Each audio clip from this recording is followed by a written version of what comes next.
All right, so for the culmination of this valuation example, we're going to talk startup costs, net revenue, so startup cost, gross profit, net profit, and from there we're going to talk about the future value of cash flow, and that's where you can get your valuation.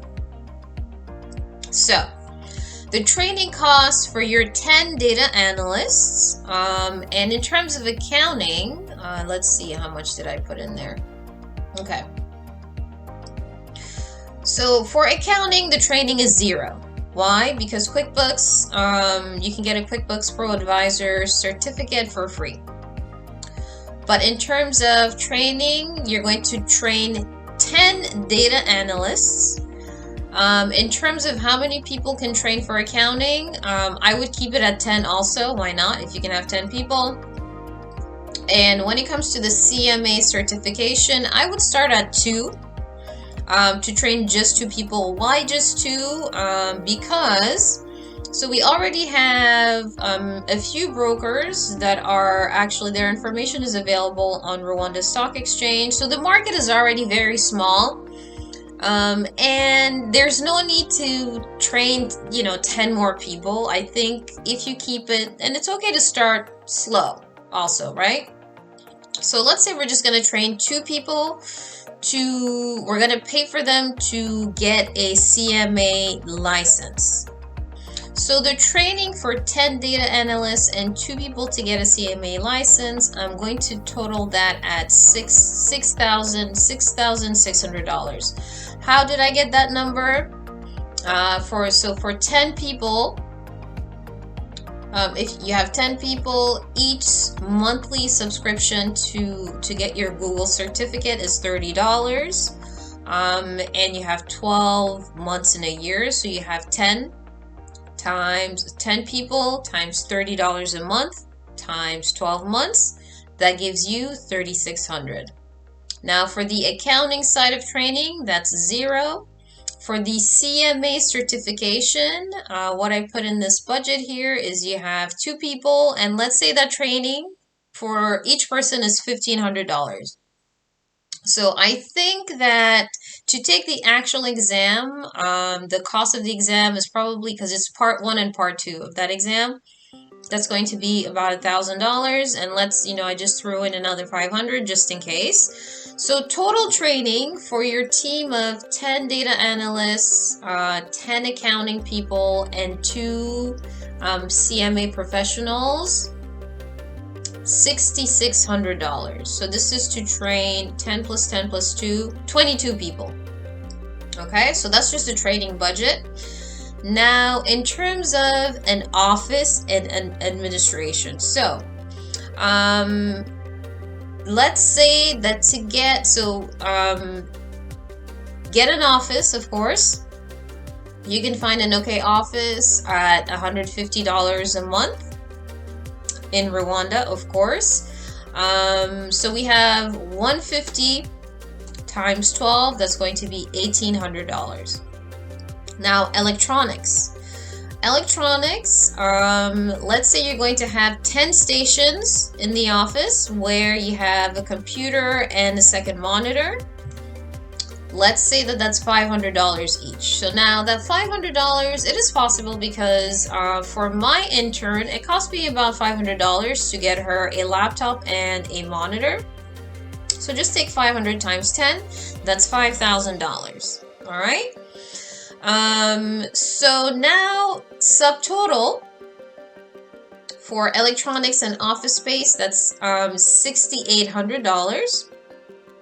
You have data, the cost of data, because it's the way that the internet works in the US is different than it works in Rwanda. So data, you can have good data. You can get a data subscription of $300 a month. 300 times 12, that's $3,600.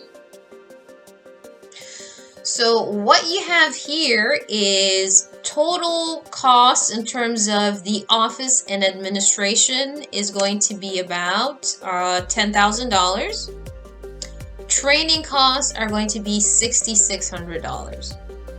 So now your total startup costs are going to be about $17,000. All right, this is money that goes out of your pocket. We said that let's say the data analysts are going to take a whole year to train, so they have to go to an office. That office has to have the setup for them to learn, and it has to have data. All right, so now and also 10 people, that's enough, because if there is again a COVID restriction and all of that, you don't want to have too many people in the office. So the startup costs are about $17,000. Now, in terms of the revenue, what is the revenue going to look like? So we said for data analysts, once they're done with the training, the goal is to have 10 contracts. Each contract is going to give you is going to pay $10,000 a year. So for data analysis, the revenue is going to be 100,000 USD. Now for accounting, you have 10 people in accounting. The training was free, right? There's nothing came out of our pockets for that. So what we can do for accounting is we can get 20 contracts, and each contract will pay $150 a month to provide accounting to small businesses in the US.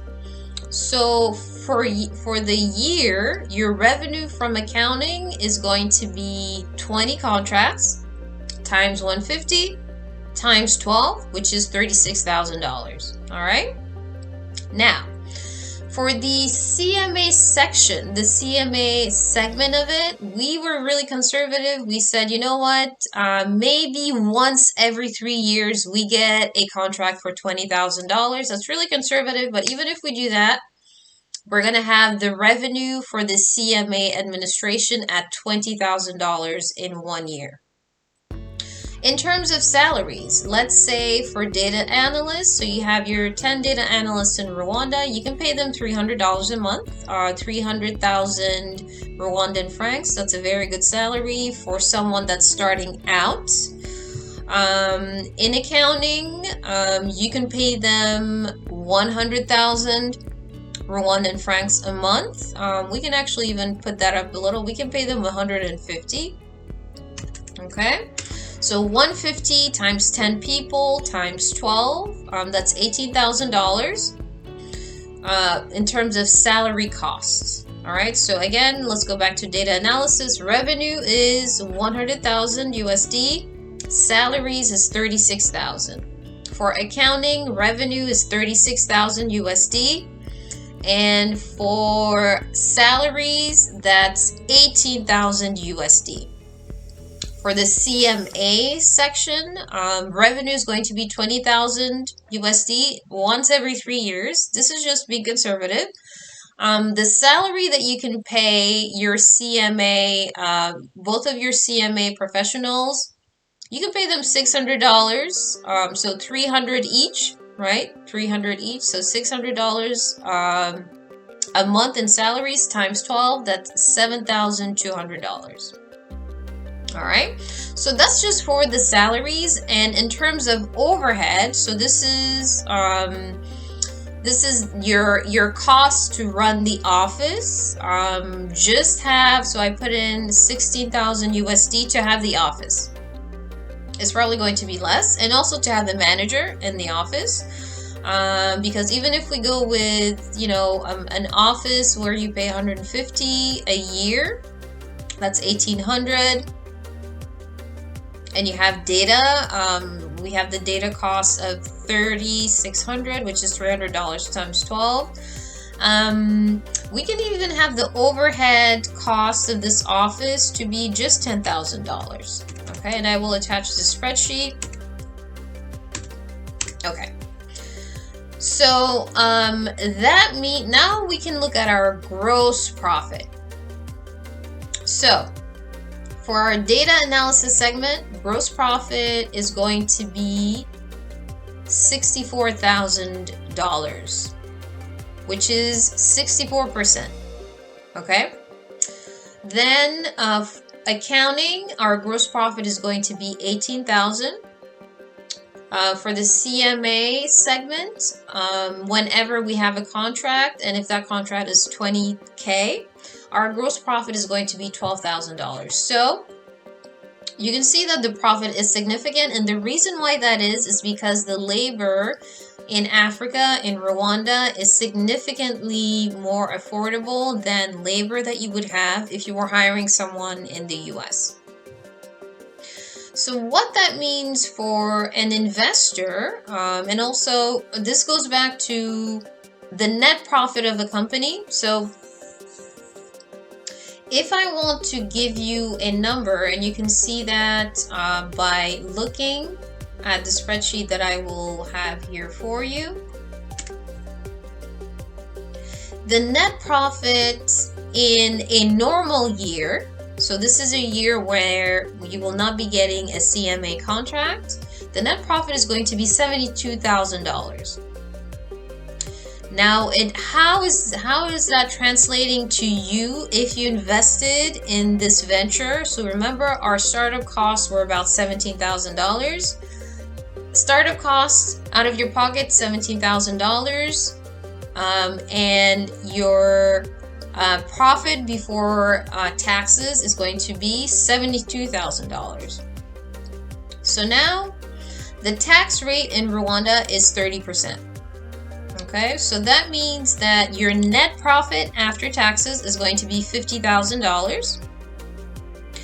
And now the dividend rate, so if you're getting a dividend and you're a foreign investor, the withholding rate is 15%.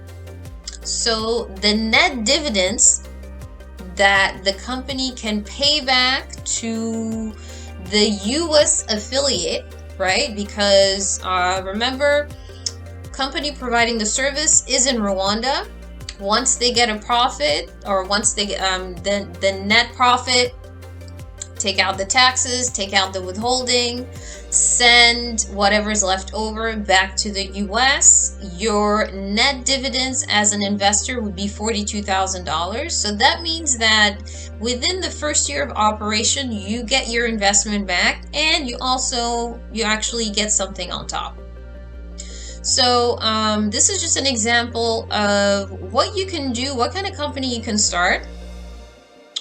We looked at markets that are going to be growing and markets that we should all be addressing. We looked at what would your startup cost be, and at the end of the day, ultimately, can you make a profit? Is it worth your time? And I think it's definitely achievable. So I invite you to just check out the spreadsheet that I will attach to this video. If you have any questions, comments, or concerns, feel free to reach out to me, and I will explain this further.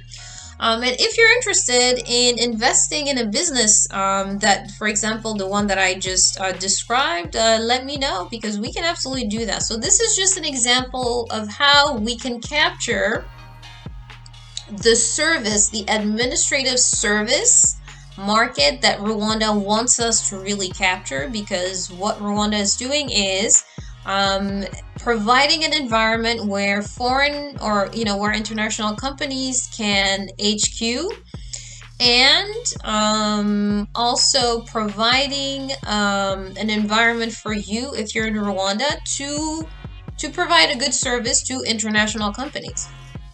So I hope you've enjoyed these 4 videos today. I just wanted to make sure that I went over everything, and I probably forgot a few things, but feel free to send me a message about that. Thank you for watching, and have a great week.